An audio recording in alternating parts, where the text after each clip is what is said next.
பல்லாண்டு பல்லாண்டு பல்லாயிரத்தாண்டு பல கோடி நூறாயிரம் மல்லாண்டு தின்தோள் மணிவண்ணாவுன் சேவடி செவ்வி திருக்காப்பு உன் சேவடி செவ்வி திருக்காப்பு.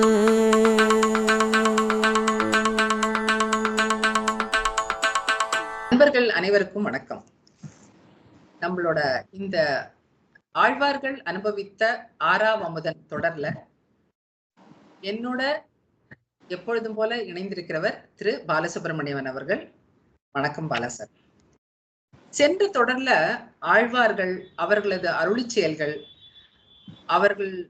அவர்களால் பாடப்பட்ட திவ்ய தேசம், ஆழ்வார்களுடைய ஈரத்தமிழ் பாசுரங்களால் பாடப்பட்ட திவ்ய தேசங்கள், திவ்ய பிரபந்தம் பற்றிய ஒரு சிறிய முன்னோட்டம் பார்த்தோம். எம்பெருமான் ஸ்ரீமன் நாராயணன் 5 நிலைகளில் நமக்கு அருள்பாலிக்கிறார் அப்படிங்கிறதையும் பார்த்தோம். பரம், வியூகம், விபவம், அந்தர்யாமி, அர்ச்சை அப்படிங்கிறத. இத பிள்ளிலோகாச்சாரியாருங்கிற ஆச்சாரியார் ரொம்ப அழகா இந்த 5 நிலைகளை பத்தி சொல்றார். பூதக ஜலம் போல அந்தர்யாமித்துவம், ஆவரண ஜலம் போல பரத்வம், பார்க்கடல் போல வியூகம், பெருக்காறு போல விபவங்கள், அதிலே தேங்கின மடுக்கள் போல அர்ச்சாவதாரங்கள். எளிமையான தமிழ் தான், இதுக்கு விளக்கம் தேவையில்லை, இது எல்லாருக்குமே புரிஞ்சிருக்கும். இதுல நமக்கு தெரிய வேண்டியது என்னன்னா, தேங்கின மடுக்கள் போல அர்ச்சாவதாரங்கள் அப்படிங்கிறார். அதாவது தண்ணி தேங்கி இருக்கும் பொழுது, குளம், குட்டை, நீர், எந்த நீர்நிலைகளை தண்ணி நமக்கு இருக்கும் பொழுது, ஜலம் கிடைக்கும் பொழுது, அந்த ஜலம் எந்த காலத்துல இருக்கிறவாளுக்கும் அது பயன்படும். இப்போ விபவ அவதாரங்கள்னா காட்டாறு போல அந்தந்த டயத்துல திடீர்னு மறைஞ்சு போயிடுது. அந்த டயத்துல இருக்கிறவாளுக்கு, அந்த சமயத்துல இருக்கிறவாளுக்கு மட்டும்தான் அந்த அனுபவம் கிடைக்கும். ஆனா அர்ச்சைங்கிறது அப்படி இல்லை அப்படிங்கறது ரொம்ப அழகா ஆச்சாரியார் நமக்கு காமிச்சு கொடுத்திருக்காரு. அதனாலதான் தொண்டரடி பொடியாழ்வார் கூட இச்சுவை தவிர யான் போய் இந்திர லோகமாலும் அச்சுவை பெரியும் வேண்டேன் என்ன சொல்றார், அரங்கமா நகருளானே அப்படிங்கிறார். அதாவது அந்த அர்ச்சைன்னு சொன்ன உடனே நமக்கு ஞாபகத்துக்கு வருது பெரிய பெருமாள் அப்படின்னு, பூலோக வைகுண்டம்னு போற்றக்கூடிய அந்த திருவரங்கநாதன் தான் நமக்கு முதல்ல. 108 திவ்ய தேசங்களையும் முதல் திவ்ய தேசம் அந்த ஸ்ரீரங்கம் தான். அந்த ஸ்ரீரங்கத்தை பத்தின அனுபவத்தை பல விசேஷ குறிப்புகளோட நம்மளோட இன்னைக்கு பகிர்ந்துக்க போறார் திரு பாலசுப்ரமணியம். பாலா சார், இந்த அரங்கம் இப்பொழுது உங்களுடையது. எல்லாருக்கும் நமஸ்காரம். ஸ்ரீரங்கம் பத்தி சொல்ல ஆரம்பிக்கிறதுக்கு முன்னாடி இந்த 108 திவ்ய தேசத்தினோட தொகுப்பு என்ன மாதிரி அப்படிங்கிற ஒரு சின்ன ஒரு விளக்கத்தை கொடுத்துடலாம் அப்படின்னு நான் பாக்குறேன். 108 திவ்ய தேசம் பார்த்தீங்கன்னா, பெருமாள் டிஃப்ரெண்ட் நிலையில இருக்கார், வேற வேற போஸ்டர்ல இருக்கார். அவர் கிடந்த கோலம், அமர்ந்த கோலம், நின்ற கோலம் அப்படின்ட்டு. ஸ்ரீரங்கத்துல எல்லாருக்கும் தெரியும், அவர் கிடந்த கோலம்ல இருக்கார், சயன கோலம்ல இருக்கார் அவர். இது போல சயன கோலத்துல 27 திவ்ய தேசத்துல இருக்கார் பெருமாள். அமர்ந்த கோலத்துல 21 திவ்ய தேசத்துல இருக்கார். நின்ற கோலம் தான் மேக்சிமம். 60 திவ்ய தேசத்துல அவர் நின்ற கோலத்துல இருக்கார். 108 கவர் பண்றது. இது இன்க்ளூடிங் வைகுண்டம் அண்ட் திருப்பார்கடலையை சேர்த்து 108. அதே போல பெருமாள் ஒவ்வொரு திவ்ய தேசத்துலயும் ஒவ்வொரு திக்கை பார்த்துட்டு இருக்காரு. 4 திக்கு இருக்கு இல்லையா, கிழக்கு, மேற்கு, வடக்கு, தெற்குன்னு. ஸ்ரீரங்கத்துல எல்லாருக்கும் தெரியும் அவர் தெற்க பார்த்துட்டு இருக்காரு. ஏன் தெற்க பார்த்துட்டு இருக்காருங்கிற அந்த ஒரு விஷயமும் வரும் இப்ப நான் சொல்லும் போது. அதுல பாத்தீங்கன்னா, அவர் கிழக்க பார்த்து நிக்கிறதா நிறைய. 79 திவ்ய தேசத்துல அவர் கிழக்க பார்த்துட்டு இருக்கார். மேற்க பார்த்துட்டு 19 திவ்ய தேசத்துல இருக்கார். வடக்க பார்த்துட்டு 3 திவ்ய தேசம், தெற்க பார்த்துட்டு 7 திவ்ய தேசத்துல இருக்கார், ஸ்ரீரங்கத்தையும் சேர்த்து. இது அதுக்கப்புறம் நம்ம போன வாட்டி நம்ம சொன்னோம், நம்ம லாஸ்ட் எபிசோட்ல ஒவ்வொரு ஸ்டேட்லயும் எவ்வளவு இருக்கான்னு சொல்லிட்டு. அது அந்த காலத்துல எப்படி சொல்லுவாங்கன்னா, சோழ மண்டலம், சேர மண்டலம், அது போல இருக்கு இல்லையா. சோழ மண்டலம்னா சோழ ராஜாக்கள் ஆண்ட இடம், அவா கட்டின கோயில். அது போல பாண்டிய நாடுன்னா பாண்டிய ராஜாக்கள் ஆண்ட இடம். அது போல பாத்தீங்கன்னா, நீங்க மண்டலம்னு பாத்தீங்கன்னா சோழ நாட்டுல ஒரு 40, நடுநாடுன்னு இருக்கு, அங்க 2, தொண்டை நாட்டுல ஒரு 22, காஞ்சிபுரம், சென்னை அதெல்லாம் தொண்டை நாட்டுல வரும். வடநாட்டுல ஒரு 11 இருக்கு.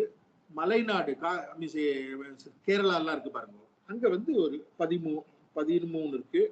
பாண்டிய நாடு 18, அது மதுரையை சுத்தின இடங்கள்லாம். அதுக்கப்புறம் வானுலகத்துல ஒரு 2 இருக்கு. இதுதான் மொத்தமா இருக்கிற இடம்.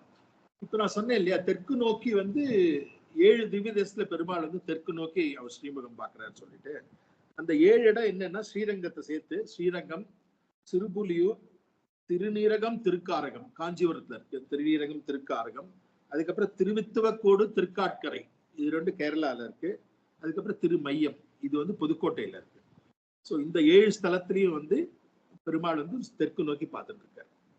இப்ப பெருமாளை பத்தி இந்த 108 திவ்ய தேசத்திலையும் முதன்மையான இல்ல பிரதானமான ஸ்தலம் அப்படின்னு பார்த்தீங்கன்னா ஸ்ரீரங்கம் தான்.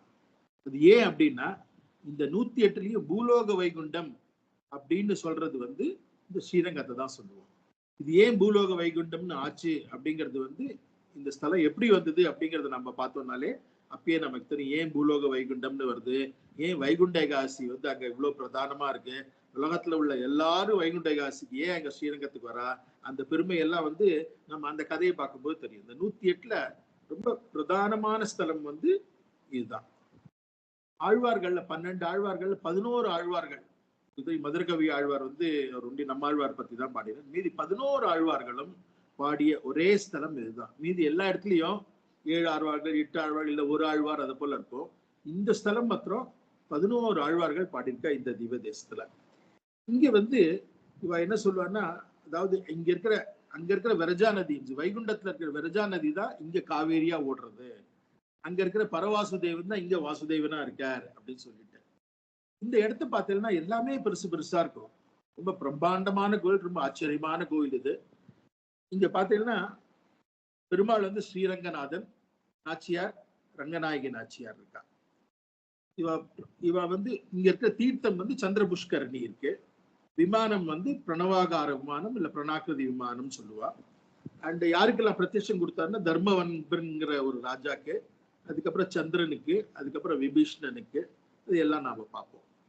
அதோட இன்னொன்னு ஸ்ரீரங்கத்துல என்னன்னா பட்டர், வடக்கு திருவீதி பிள்ளை, பிள்ளை லோகாச்சாரியார், பெரிய நம்பி, இவ எல்லாரோட அவதார ஸ்தலமும் ஸ்ரீரங்கம் தான். எல்லாம் விசேஷமான ஸ்தலம். அதனால நீங்க வந்து கோவில் அப்படின்னாலே பெரிய கோவில் அப்படின்னா அது ஸ்ரீரங்கம் தான்.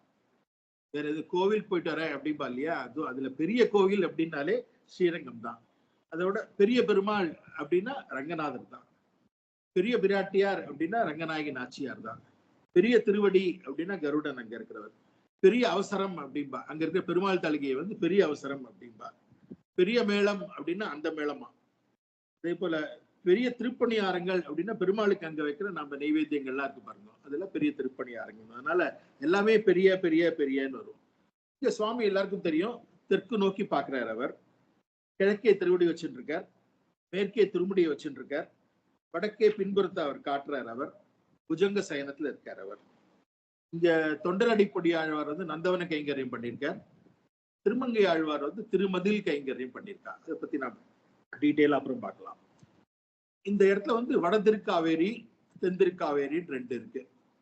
காவேரி வந்து என்னாச்சா ஒரு வாட்டி வந்து கங்கைக்கும் காவேரிக்கும் வந்து அவளுக்குள்ள ஒரு சண்டை நடந்துதான். அவ பிரம்மா கிட்ட போயிட்டு யார் பெரியவா அப்படிங்கிற போது அவர் யோசிச்சுட்டு சொன்னாரா, கங்கை தான் பெரியவா, அதனாலதான் எல்லாரும் பாவத்தை தீக்கிறதுக்காக கங்கையில வரா அப்படின்னு. அவளுக்கு உடனே கோபம் ஆயிடுத்து காவேரிக்கு. அவ உடனே பெரிய தவம் இருந்தாலாம். தவம் இருந்துட்டு அதுக்கப்புறம் திருப்பியும் பிரம்மாவை குறிச்சு பண்ணும்போது அவர் வந்தாரா பிரம்மா, இப்ப சொல்லுங்க யாரு இது போல பெரியவான்னு சொன்னாரா. இல்ல நீ வந்து சமம், நீ கண்டிப்பா நீ வந்து கங்கையோட நீ வந்து வசதியும் இல்ல தாழ்த்தியும் இல்லை அப்படின்னாரா. அவளுக்கு அப்பயும் பொறுக்கலையா காவேரிக்கு, இல்ல இல்ல நான் தான் பெரியவன் அப்படின்னு வரணும், நான் தான் வசதின்னு வரணும், எனக்கு தான் ஏத்தம்னு வரணும் அப்படின்னாரா. அவர் சொன்னார், அப்படின்னா நீ ஒண்ணு பண்ணு, நீ போய் ஸ்ரீரங்கத்துல போய் இரு. இந்த ஸ்ரீரங்கத்துல அந்த இடத்துல பெருமாள் வருவார். அப்ப ஸ்ரீரங்கம்னு பேர் கிடையாது. அந்த இடத்துல போய் இரு. அந்த இடத்துல வந்து பெருமாள் வந்து அங்க தங்குவார். அந்த சமயத்துல நீ வந்து அவரை சுத்தி ஓடுவ. அப்ப உனக்கு வந்து அவரோட பெருமை கிடைக்கும். அவரோட திருவடியை நீ வந்து அப்படி உரசிண்டே போறதுனால உனக்கு அந்த பெருமை கிடைக்கும், நீ தான் பெரியவன்னு சொல்லிட்டு அப்படின்னு சொன்னாராம். சரின்னு சொல்லிட்டு அவளும் ஓடினாராம். இங்க பாத்தீங்கன்னா வடக்கே இருந்து மேற்கே இருந்து கிழக்கா ஓடுறது. இது காவேரி பாத்தீங்கன்னா மேற்கே இருந்து கிழக்கா ஓடுறது. அதுல ஸ்ரீரங்கத்தை சுத்தி வடக்கே ஒரு பாகமும் இந்த பக்கம் மேற்கே ஒரு பாகமும் ஓடுறது, தெற்கே ஒரு பாகமும் ஓடுறது. இது வடக்கே போற காவேரிக்கு பேரு கொள்ளிடம்னு பேரு, தெற்கே போறது வந்து காவேரின்னே பேரு. இது இப்ப ரெண்டுத்துக்கும் சொன்னேன் நடுப்புல இல்லையா, ஒரு கதை சொன்னேன் இல்லையா, இப்போ காவேரிக்கும் கங்கைக்கும்னு. இதே தொண்டரடி பொடியாழ்வார் வந்து கங்கையீர் புனிதமாய காவிரி நடுவு பாட்டு பொங்குநீர் பறந்து பாயும் பூம்பொழில் அரங்கத்தன்னுள் அப்படின்னு பாடுறார். பெருமாள் அங்க இருக்காரு, காவிரிக்கு வந்து அவ்வளோ இது கொடுத்து அவ்வளோ அழகா பாடுறாரு தன்னோட இதுல பத்தி பெருமை. Correct correct correct. அது ஒண்ணு வந்தது. சோ அதனாலதான் நீங்க பாத்தீங்கன்னா இந்த ஐப்பசி மாசம் துலா காவேரி போது என்ன சொல்வா, எல்லா பாபங்களும் நாசமாகும். அந்த வந்து 30 கோடி ஆறுகளும் வந்து அந்த தீர்த்தங்கள் கூடுறதுனால இந்த துலா காவேரியின் போது ஸ்நானம் பண்றவாளுக்கு எல்லா பாபங்களும் விலகும் அப்படின்பா. அதனாலதான் துலா காவேரி ஸ்நானம் அவ்வளவு விசேஷம்.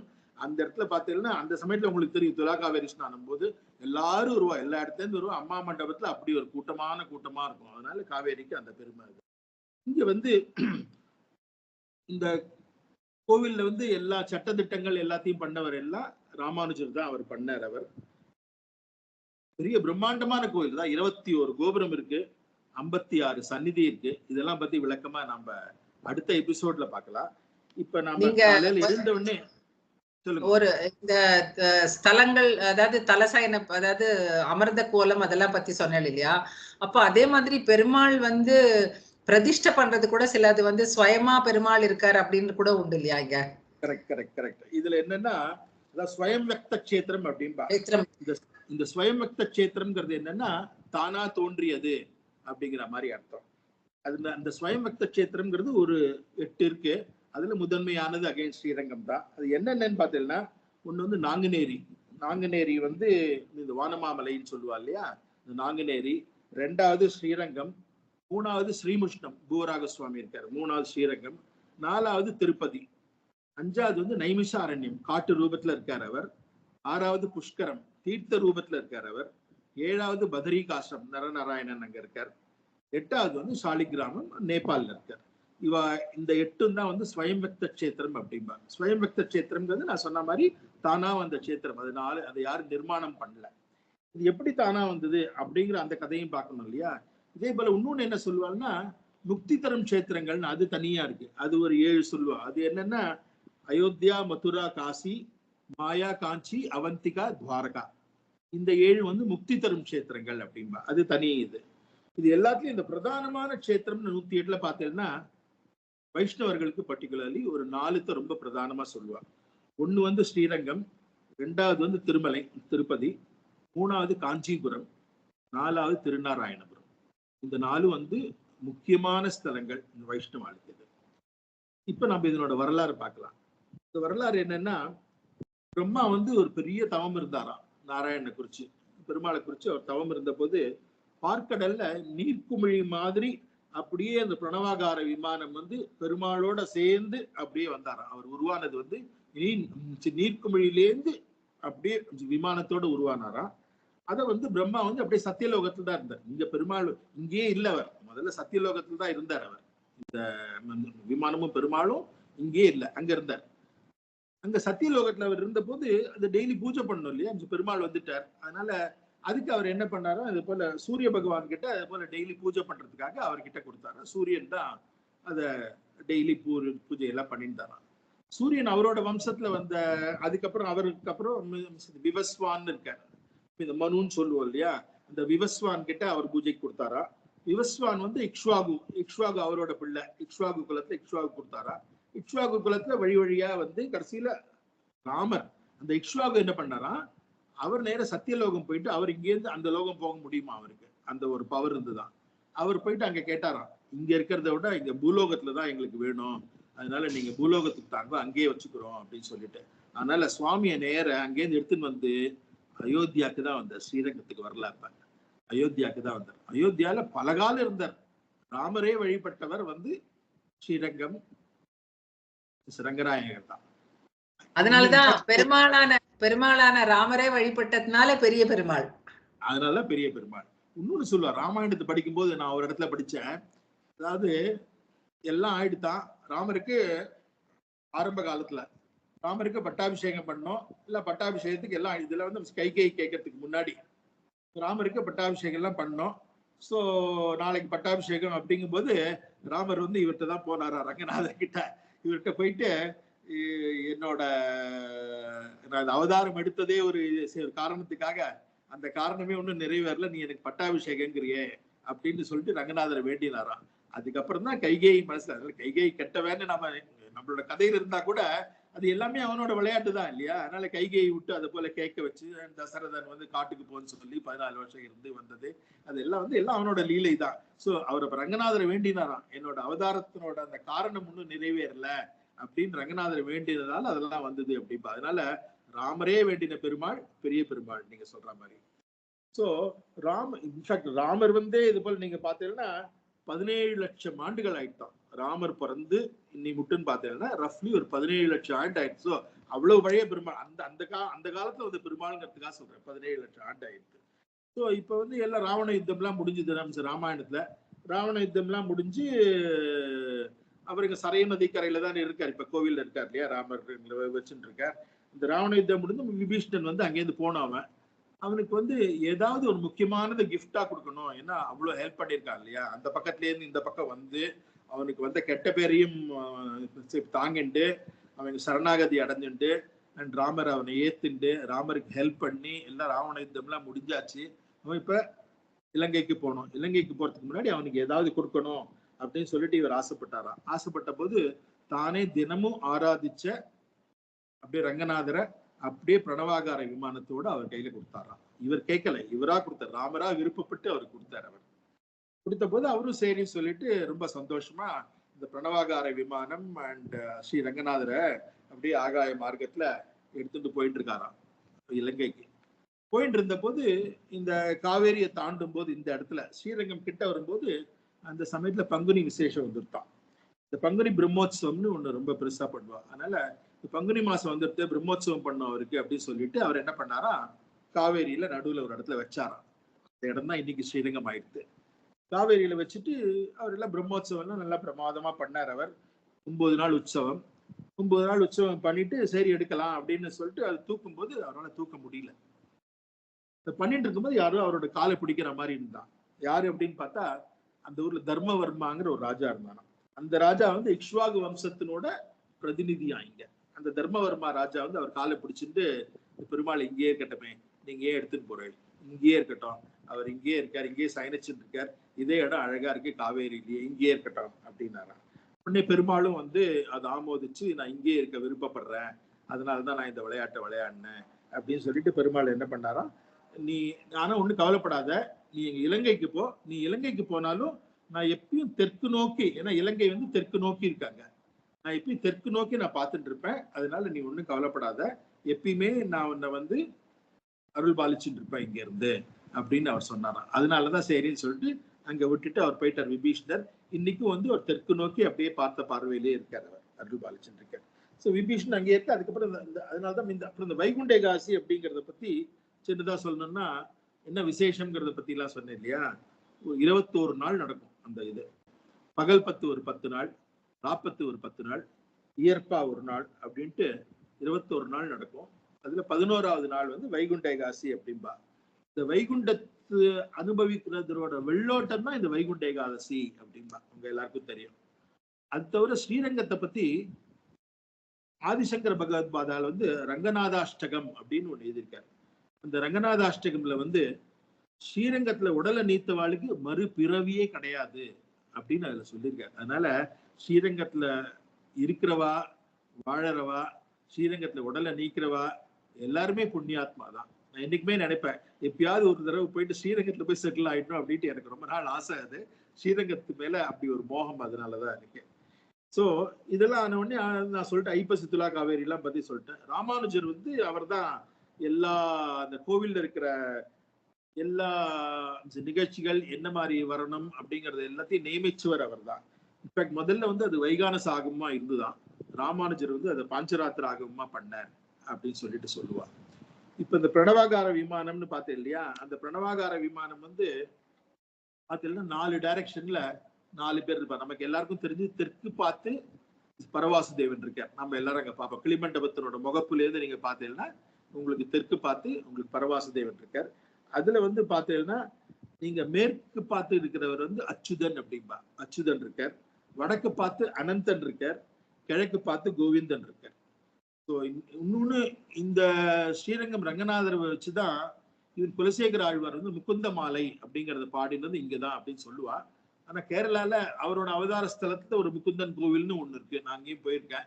அதனால பட் இங்க இருக்கிறவா வந்து இங்க இருக்கிற ஸ்ரீரங்கநாதரை வச்சுதான் அவர் முகுந்த மாலை பாடினார் அப்படின்னு அதுவும் சொல்லுவா. இது ஒண்ணு. இன்னொன்னு வந்து நம்ம வந்து கார்த்தால் எழுந்தாலே சொன்ன மாதிரி ஸ்ரீரங்கத்தை பத்தி என்னைக்கும் நினைக்கணுங்கிறது வந்து எங்க சுவாமி சொல்லுவார். கார்த்தால் எழுந்த உடனே ஸ்ரீரங்கம் நீங்க இருக்கிற இடத்துக்கு எந்த டைரக்ஷன்ல இருந்ததோ அந்த டைரக்ஷன்ல ஒரு 4 தப்படி நடக்கணுமா. அதாவது உங்களுக்கு சவுத்ல இருந்ததுன்னா ஸ்ரீரங்கம் வந்து நீங்க சவுத்தை பார்த்து ஒரு 4 தப்படி நடக்கணும். நார்த்ல இருந்ததுன்னா நீங்க அந்த பக்கம் இருந்தேன்னா ஸ்ரீரங்கத்துக்கு சவுத்ல இருந்தேன்னா நீங்க நார்த்தை பார்த்து நடக்கணும் இல்லையா. கார்த்தால் எழுந்த உடனே 4 தப்படி வந்து ஸ்ரீரங்கத்தை பார்த்து அப்படி எழுந்துக்கணும் அப்படின்னு சொல்லுவாங்க. இது சொன்னேன் இல்லையா, இதெல்லாம் ஆயிடுத்து, கோவில்லாம் வந்துருது. தர்மவர்மன் வந்து கோவில் கட்டி அவன் ஒரு 2 பிரகாரம் எல்லாம் பண்ணி எல்லாம் ஆயிடுத்து. அதுக்கப்புறம் என்னாச்சு, காலப்போக்குல வந்து பெரிய வெள்ளம் எல்லாம் வந்து அந்த வெள்ளத்தால அடிச்சு மணல்லால அடிச்சு அப்படியே கோவிலை மூடி அப்படியே ஒரு மணல் மேடாயிடுது. மணல் மேடான உடனே காலப்போக்கில் எல்லாரும் மறந்துடுவா இல்லையா. எவ்வளவு கோவில் வந்து நமக்கே தெரியாம சிதைஞ்சு இருக்கு. நம்ம வந்து நம்மளோட என்ன சொல்ற நம்மளோட மெமரியிலேருந்தே போயிட்டு நிறைய கோவில் இருக்கு. அது போல ஸ்ரீரங்கம் கோவிலுக்கும் ஒரு மாதிரி காலப்போக்கில் என்னாச்சு, என்ன அவ்வளவு வருஷமான கோவில் இல்லையா, இந்த மணல் மேடா ஆயிடுத்தான்.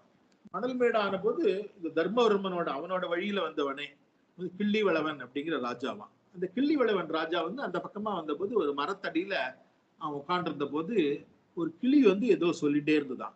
இந்த கிளி என்ன சொல்லித்துங்கிறதுக்கு வந்து அவ நல்லா அழகா, அது ஒரு சான்ஸ்கிரிட் ஸ்லோகமே. அது இந்த கிளி சொன்னதனோட அர்த்தம் என்னன்னா, அங்க இருக்கிற விரஜா நதி தான் இங்க இருக்கிற காவேரி நதி, அங்க இருக்கிற பரவாசுதேவன் தான் இங்க இருக்கிற வாசுதேவன், இங்க இருக்கிற பிரணவாகார விமானம் தான் அங்கத்த பூலோக வைகுண்டம், இங்கத்த வைகுண்டம், அங்க உள்ள இருக்க ரங்கநாதர் தான் அந்த பிரணவாகாரம் சொல்ற பரம்பொருள், அதை உணர்த்தும் பரம்பொருள் தான் உள்ள இருக்கிறவர் அப்படின்னு சொல்லித்தான்.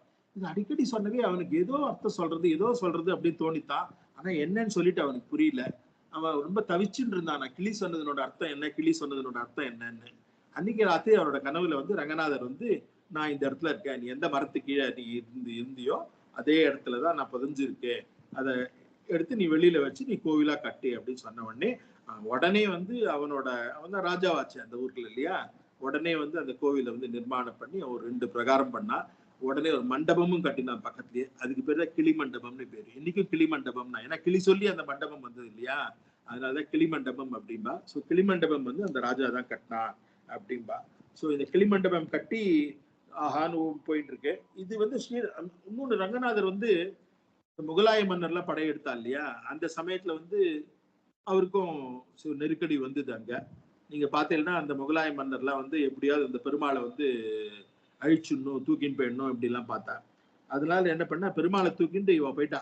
இவ வந்து என்ன சொல்றது 1323 1371 மட்டும் 48 வருஷம் வந்து அவர் தமிழ்நாடு, கேரளா, கர்நாடகா, ஆந்திரா, ஈவன் திருப்பதியில பாத்தீங்கன்னா நீங்க இது போல ரங்கமண்டபம் அப்படின்னு இருக்கும் ஒரு ஓரத்துல, அங்க கேட்டெல்லாம் தெரியும், அங்கதான் இருந்தாரா, அங்க ஒளிச்சு வச்சிருந்தா பெருமாளை, அங்க வந்து வச்சிருந்தா.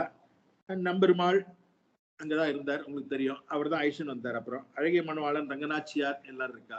இவா 2 பேருக்கு வந்து பங்குனி உத்திரத்தன்னைக்கு சேர்த்தி அப்படின்னு நடக்கும். அந்த சேர்த்தி உற்சவம் தான் பார்க்கறதுக்கு கிடைக்காதது. உடையவர் வந்து இந்த சேர்த்தி உற்சவம் போதுதான் அவர் சரணாகதி அடைஞ்சு அவருக்கு வந்து உனக்கு நான் வைகுண்டம் கொடுக்குறேன்னு, உனக்கு மாத்திரம் இல்ல நீ யாருக்கெல்லாம் நீ சொல்றியோ அவளுக்கெல்லாம் நான் வைகுண்டம் கொடுக்குறேன் அப்படின்னு அவர் ப்ராமிஸ் பண்ணாராம். அப்பதான் அவர் சொல்லுவா, இது போல அவர் உடையவர் வந்து காஞ்சிபுரத்துல இருந்தார் இல்லையா. சோ அவர் ஐஷன் வரத்துக்காக இவர் திருவனங்கத்து முதனார் போயிருந்த போது அங்கேருந்து ஐஷன் வந்தார் அவரை. அப்ப அங்க இருக்கிறவர் கிட்ட வேண்டிட்டு, அங்க தேவராஜ பெருமாள் கிட்ட வேண்டிட்டு அவர்கிட்ட வந்து என்ன சொல்றது, அவர்கிட்ட எல்லாம் பாடி கீடி அரையற சேவை எல்லாம் பண்ணி அவரை மகிழ்விச்சு அவரோட பர்மிஷனோட உடையவரை இங்க ஐஷன் வரத்துக்காக அவர் எல்லாத்தையும் பண்ணார். உடையவர் வரும்போது சொல்லுவார், இந்த அணுக்க மண்டபம் மட்டும் பெருமாளே வந்து அவரை வரவேற்றார், உடையவரே வா வான்னு சொல்லிட்டு வரவேற்றார் சொல்லிட்டு. இங்க இந்த சந்தனு மண்டபம்னு இருக்கு, சந்தனு மண்டபம்க்கு வெளியில அணுக்க வாசல்னு இருக்கு. அணுக்க வாசல் மட்டும் பெருமாளே வந்தாராம், வந்து அவர் உடையவரை அவர் வந்து வரவேற்றார் அப்படின்னு சொல்லுவா.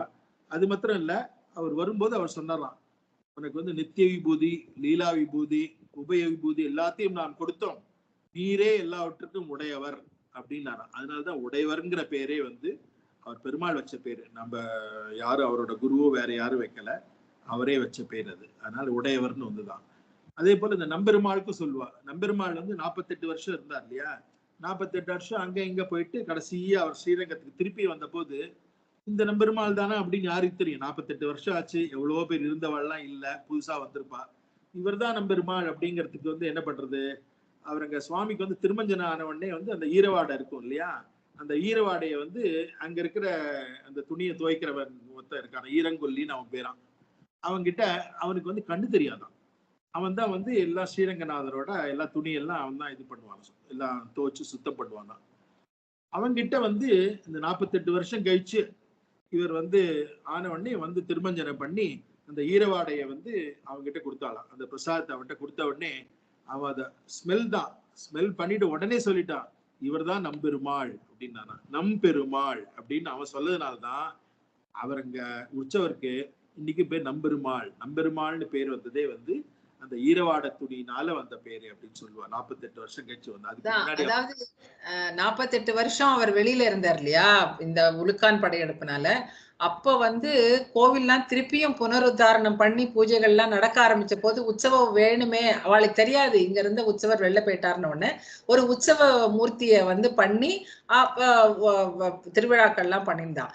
அப்புறம் 48 வருஷம் கழிச்சு இந்த பெருமாள் வந்த உடனே இப்ப இதுல யாரு நிஜமான உற்சவர் அப்படிங்கறது வந்து அவளுக்கு தெரியாம, அழகிய மணவாளன்னு பேரு தெரியாம போன உடனே ஏன் கண்ணு தெரியாதுன்னா, அப்போ 48 வருஷத்துக்கு முன்னாடி பெருமாளுக்கு அந்த துணி துவைக்கிற அந்த ஈரங்கொல்லி அந்த வண்ணா இது கைங்கரியம் பண்ணியிருந்தவன் யாராவது இருக்கானான்னு தேடின போது அவன் இருக்கான். அவன் சொல்றான் கண்ணு தெரியாது, ஆனா நீங்க வந்து பெருமாளோட அந்த வாசனை, அந்த ஒரு துணியை துவைச்சதுனால அந்த துணியில இருக்கிற பிழிஞ்ச நீர் அந்த வாசனையில நான் சொல்லுவேன் அப்படின்னு சொல்லிட்டு கேட்கிறான். அதனால அவன் நம்பெருமாள்னு இவர் தான் நம்பெருமாள்னு இப்பவும் ஸ்ரீரங்கத்துல அந்த ஒரு மூர்த்தி பண்றா இல்லையா, அந்த இடைக்காலத்துல அந்த மூர்த்தி கூட இன்னும் கோவிலுக்குள்ள இருக்கு அப்படிங்கிற ஒரு இது சின்ன மூர்த்தியா பெருமாளோட திருவடி கிட்ட அவர் வந்து அதான் நம்பெருமாள் இங்க இருக்கார். அந்த இடைக்காலத்துல உற்சவ மூர்த்தியா இருந்தவரும் இருக்கார் அப்படிங்கறத வந்து நம்ம வந்து தெரிஞ்சுக்க முடியும் அதுல இருந்து.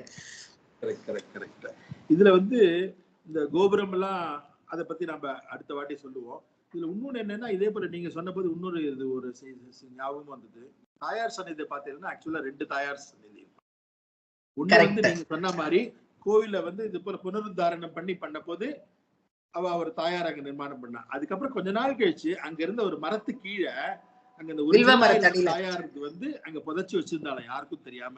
அதுக்கப்புறம் அந்த தாயாரை எடுத்து அங்க நிர்மாணம் பண்ணா. அதனாலதான் 2 தாயாரா இருப்பா சன்னதியில. அப்படிமா நீங்க சொன்னதனோட 3 தாயார் இருப்பா. இப்ப நம்ம சேவிச்சோம்னா பின்னாடி தாயார் இருப்பா, அப்புறம் 2 தாயார். அந்த வில்வ மரத்தடியில தான் வந்து தாயார வந்து பாதுகாப்பா வச்சிருந்தாங்க. இந்த அங்க வந்து ஓகே, மீதி விஷயம் எல்லாம் பாத்தீங்கன்னா இந்த திவ்ய பிரபந்தத்தை வந்து இந்த ராகதாளத்தோட எல்லாரும் பாடுறா பாருங்க, அதுதான் அரையர் சேவை அப்படின்பா. அவளுக்கு வந்து ரொம்ப முக்கியத்துவம் உற்சவ காலத்துல. அதை பத்தி நம்ம டீட்டெயிலா நம்ம அடுத்த வாட்டி பார்க்கலாம். இன்னொன்னு அங்க உடையவர் மாத்திரம் இல்ல, சுவாமி தேசிகனுக்கு வந்து கவிதார்க்க சிம்மம் அப்படிங்கிற பட்டம் வந்து பெருமாள் வந்து அங்கதான் கொடுத்தாராம் சுவாமி தேசிகனுக்கு. அண்ட் தாயார் வந்து சர்வதந்திர ஸ்வதந்திரர் அப்படிங்கிற பட்டமும் வந்து அவர் சுவாமி தேசிகனுக்கு அங்கதான் கொடுத்தாலாம். இவா 2 பேரும். சுவாமி தேசிகன் வந்து இந்த பெருமாளோட பாதுகைய வச்சுதான் பாதுகா சஹஸ்ரம் அப்படின்னு அவர் ஒண்ணு இயற்றி இருக்காரு அங்க. சுவாமி தேசிகனோடது ரொம்ப பிரபலம் அது பாதுகா சஹஸ்ரம். இன்னொன்னு உடையவர் இயற்றது தெரியும், எல்லாம் கத்தியத்ரயம் தெரியும் எல்லாருக்கும். இந்த கத்தியத்ரயம்ல அவர் ஸ்ரீரங்க கத்தியம், சரணாகதி கத்தியம், இது போல 3 கத்தியம் எல்லாம் ஸ்ரீரங்கத்தை பத்தி தான் அது. அண்ட் இது இன்னொரு ஒரு சின்ன விஷயம் என்னன்னா, இந்த மணவாள மாமுனிகள் வந்து கடைசியா வந்து ஆச்சாரியர் வந்து இந்த சந்நிதியில திருவாய்மொழி காலட்சேபத்தை ரொம்ப நாள் செஞ்சாராம். திருவாய்மொழி காலட்சேபம் செஞ்ச போது சாத்துமுறை அன்னைக்கு அங்க நம்பெருமாள் வந்து குழந்தையா வந்து நின்று ஸ்ரீசைலேச தயா பாத்திரம்னு அவர் அருளி செய்தாராம். ஸோ சுவாமியே பெருமாளே வந்து இன்ஃபேக்ட் அந்த இடத்த கூட சொல்லுவா, இந்த இடத்துல இருந்தா ஸ்ரீசைலேச தயா பாத்திரம் உருவானது அப்படின்னு சொல்லுவா. ஸோ அவருக்கு பகுமானமா கொடுத்தாராம் அந்த ஸ்ரீசைலேச தயா பாத்திரம் பாடினதை. ஸோ இவ்வளவு பெருமை வாய்ந்தது. இது தவிர இன்னும் நிறைய இருக்கு. இதுல பாத்தீங்கன்னா இந்த வைகுண்ட ஏகாசி மார்கழி சுக்லபட்சத்துல சுக்ல ஏகாசி வைகுண்ட ஏகாசின்னு ஏன் கொண்டாடுறா, அதுல என்னெல்லாம் பண்ணுவா, பிளஸ் கோபுரம் 7 சுற்று இருக்கு. நீங்க பாத்தீங்கன்னா கோபுரம், ராஜகோபுரம் இருக்கு பாருங்க. ராஜகோபுரம் ரொம்ப நாளா நாம பண்ணவே இல்லை. அது அப்படியே ஒண்ணுமே பண்ணாம தான் இருந்தது அந்த ராஜகோபுரம். அதுக்கப்புறம் 83ல தான் 44வது அகோபிலமடம் ஜியர் அவர் பண்ணார். ராஜகோபுரம் 236 அடி. அது 236 அடியில ராஜகோபுரம் தான் பண்ணார். அதுல ஒரு 13 நிலைகள் இருக்கு. அது என்னென்ன நிலைகள், யார் யார் பண்ணா, அதை பத்தி நம்ம டீட்டெயிலா பார்ப்போம். அது இருக்கிறதுக்குள்ள உலகத்திலேயே பெரிய கோபுரம் இது 236 அடி உள்ள இந்த கோபுரம் தான் அப்படின்னு அதுவும் சொல்லுவாது. இன்னொன்னு பாத்தீங்கன்னா வேற இங்க நம்பெருமாள் பத்தி சொல்லியாச்சு. இந்த ராஜகோபுரம் பத்தி, அதுக்கப்புறம் இந்த 7 பிரகாரம் என்னென்ன, 7 சுற்று என்னென்ன சந்நிதி எல்லாம் இருக்கு, என்னென்ன மண்டபம்லாம் இருக்கு, என்னென்ன ஆகம விதிகள் அங்க, அண்ட் ராமானுஜர் என்னெல்லாம் பண்ணார், அந்த 10 கொத்துக்கள் சொல்லிட்டு அவர் என்ன நியமிச்சார், அவர் அன்னைக்கு பண்ணி வச்ச அதே மாதிரிதான் இன்னைக்கும் அப்படியே நடந்துட்டு இருக்கு, தொடர்ந்து வந்துட்டு இருக்கு. ஸோ அதெல்லாம் பத்தி ரொம்ப டீட்டெயிலா இருக்கும். நம்ம அடுத்த எபிசோட்ல அதெல்லாம் பத்தி பார்ப்போம் கண்டிப்பா. ரொம்ப நன்னா சொன்னேன்.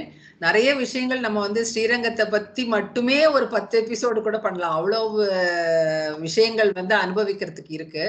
நீங்க சொன்னதுலயே என்னன்னா, நம்ம கடைசி ஆச்சாரியர் மணவாள மாமுனிகளுக்கு பெருமாளே சிஷ்யனா இருந்துட்டு ஒரு ஆச்சாரியனுக்கு சிஷ்யன் எப்படி இருக்கணும் அப்படிங்கிற ஒரு சிஷ்ய லட்சணத்தையும் காமிச்சு கொடுத்தாரு அப்படின்னு சொல்லுவா. அவர் சொன்ன தனியனோட இன்னைக்கு இந்த எபிசோட நம்ம அவர் என்ன சொல்றன்னா, ஸ்ரீசைலேச தயாபாத்திரம் தீபக்தியாதி குணார்ணவம் யதீந்திர பிரவணம் ரம்ய ஜாமாதரம் முனிம் அப்படின்னு சொல்றார். அப்படிப்பட்ட தனியனோட தான் நம்ம எந்த பிரபந்தம் சேவிக்க ஆரம்பிச்சாலுமே அந்த ஸ்ரீசைலே தயாபாத்திரம் தனியனோட தான் எல்லா கோவில்களையும் சேவிக்கணுங்கிறது இன்னி வரைக்கும் ஒரு மரபு இதுவா இருந்துட்டு இருக்கு. அதனால இப்படிப்பட்ட பாக்கியங்கள்லாம் நமக்கு இன்னி வரைக்கும் அனுபவிக்கிறதுக்கு கொடுத்தது எது அப்படின்னா, அந்த திருவரங்கநாதன் எழுந்தருளி இன்னி வரைக்கும் நமக்கெல்லாம் அருள் பாலிச்சுட்டு இருக்கிற அந்த ஸ்ரீரங்க கஷேத்திரம் தான். ஸோ இதை பத்தியும் நம்ம இன்னும் பல விசேஷமான விஷயங்களை அடுத்த தொடர்ல அனுபவிப்போம். வணக்கம். பல்லாண்டு பல்லாண்டு பல்லாயிரத்தாண்டு பல கோடி நூறாயிரம் மல்லாண்டு தின்தோள் மணிவண்ணா உன் சேவடி செவ்வி திருக்காப்பு, உன் சேவடி செவ்வி திருக்காப்பு.